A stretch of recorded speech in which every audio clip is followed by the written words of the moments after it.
Just go home and never come back." "What?" While I was out, I found out my mom fainted. When I got to the hospital, she wouldn't even look at me or talk to me. I couldn't understand why. I've been taking care of her ever since she started using a wheelchair. Why would she treat me like this? Then I saw the boxes my husband, Matt, had brought, and it all made sense. Matt and I have been married for 3 years and have been happy together. He's a kind and great cook. But things changed 6 months ago. My mom had an accident and ended up in a wheelchair, so we decided to live together. We moved to a new apartment because our old one was too small for all 3 of us. The new place was bigger, nicer, and had fewer steps, which my mom loved. She was happy to have better meals after living alone for so long. My parents are divorced, and I never saw my dad, so I'm really grateful to my mom for raising me alone. I thought living together would be a way to show my appreciation, and seeing her happy made me feel good. One day, my mom had heat stroke after the weather forecast warned about the heat, and she was taken to the hospital. When I got there, the doctor said she fainted in a room without air conditioning. We had checked the weather together earlier that morning, so I couldn't understand why this happened. Maybe she couldn't reach the remote control for the air conditioning, but I couldn't remember where I had put it after using it for her before bed. Maybe it was my fault she almost died. Thankfully, she woke up, but when I asked if she couldn't find the remote, she shook her head. I felt relieved, but then I wondered why she didn't turn on the air conditioning. "Why, Mom?" She just looked out the window. "Why won't you talk to me?" I asked. "Just go home." "What?" She didn't say anything else. She wouldn't look at me or talk to me. My mom always insisted on making eye contact when speaking to people, and she had taught me the same since I was little. Even when I was rebellious as a teenager and said hurtful things, she always looked me in the eye. This was the first time she acted so cold, and I didn't even get to say goodbye before I left the hospital. It was so hot as I walked back, sweat running down my neck. I wondered why she didn't turn on the air conditioning when it was so hot outside. Luckily, my mom was able to call the ambulance herself before fainting, but I couldn't stop thinking about what might have happened if Matt and I weren't home during the day and came back to find her passed out. It was the right thing to call the ambulance, but I couldn't accept that I wasn't told about it. When my mom became wheelchair-bound, I had told her to call the office if anything happened because I'm usually at work all day. I had to go back to the hospital with her clothes and other things, but I was afraid I'd take my frustration out on her if I saw her face again. When I opened the door to our apartment, cold air hit me. "You're back already?" "Yeah. I heard about your mom fainting, so I left work early." Matt is a great husband. Even before we got married, he suggested we share the household chores because we both work. He loves cooking so much that he makes curry from scratch almost every day. I felt guilty because I worked long hours and left earlier and came back later than he did. But he always helped with cleaning and laundry without complaining. Since my mom started living with us, I've needed to help her more, so I really appreciated Matt's support. I was grateful he came home early for my mom. When he asked about her condition, I told him she had to be hospitalized, and he just said, "I see. What are those boxes?" I had been wondering about the boxes next to Matt. I thought they were deliveries, but I hadn't heard anything about packages arriving today. These boxes, they were folded and stored under the bed, so I just put them together. That's not what I meant. Wait, you put them together. So they're not deliveries? I looked at one box with its lid open in front of Matt. When I peeked inside, I saw something familiar, my mom's clothes. Wait, what? Despite my confusion, Matt didn't seem surprised at all. Since things turned out this way, let's not let her come back home, even if she gets out of the hospital. We should put her in a care facility. He handed me a brochure that had somehow been left on the couch. She must have been stressed living with us. It's sad that her stress built up until this happened. My whole life revolves around her now, and I'm starting to wonder why I married you. This situation could relieve everyone's stress. Before we moved in with her, I looked forward to cooking for you every day. I planned meals for the next day, and I was happy when you dried my hair after my bath. But now, you don't pay attention to me. You're not just her caretaker. She'll understand if it's for her daughter's happiness. Some of what Matt said bothered me, but when he mentioned that living together had been stressful for her, it strangely made sense. So that's why my mom didn't look at me. I didn't want to believe it, but I quietly pointed out that she fainted because of heat stroke, not stress. But Matt quickly responded. She must have been so stressed that she almost died from heat stroke. I started to feel like maybe he was right. I had been happy living with my mom, but I hadn't known she was stressed. I didn't realize Matt had been feeling lonely either. I didn't understand anything. When I returned to the hospital with things for her, my mom still wouldn't look at me. I'm sorry, Mom. Our life together must have been stressful for you, right? That's why you didn't turn on the air conditioning, right?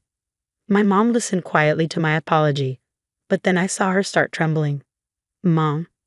I rushed over to her and looked at her face. Tears started falling from her eyes, one after another. What's wrong, Mom? My mom mentioned Matt's name and said something I couldn't believe. Apparently, Matt had been saying terrible things about her behind my back, calling her a bad mother who was ruining my happiness. He had forced my mom to do household chores in her wheelchair, saying things like, "You're not completely immobile and you're living in my house. Don't you think you should help with the housework?" He also told her not to use electricity during the day, not to watch TV, and especially not to use the air conditioning. He threatened that if she told me anything, he would divorce me. He even reminded her of the struggles she faced raising me as a single mom and asked how she'd feel if he divorced me because of her.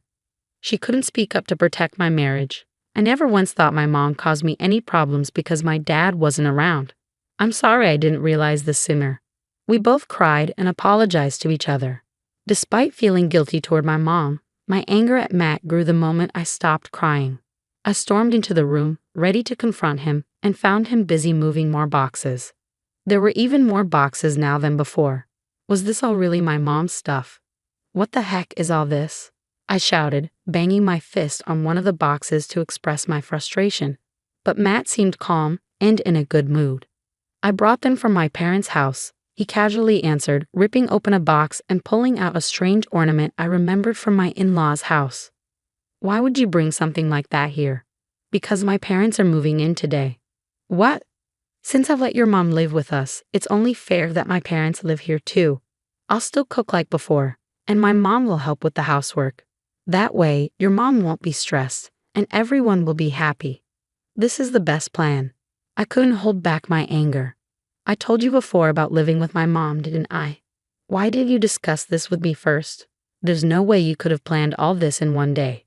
Something's not right. Did you do this because you have something to hide? This is my house. I don't need your permission, Matt replied, sounding annoyed, and then pretended not to hear me. At that moment, my in-laws arrived to help unpack. I heard your mom is going to a facility after she's discharged. That must be hard, my mother-in-law said, holding my hand gently as if she truly cared. Since Matt stayed quiet, I had planned to confront my in-laws, but I lost my confidence. It might not be the best time to say this, but Matt told us about living together before your mom moved in. My mother-in-law continued. He said he wanted to take care of us and live together once your marriage settled down. We were really looking forward to it, thinking of you as our own daughter. She didn't seem to notice the tension between Matt and me, and my father-in-law was already unpacking.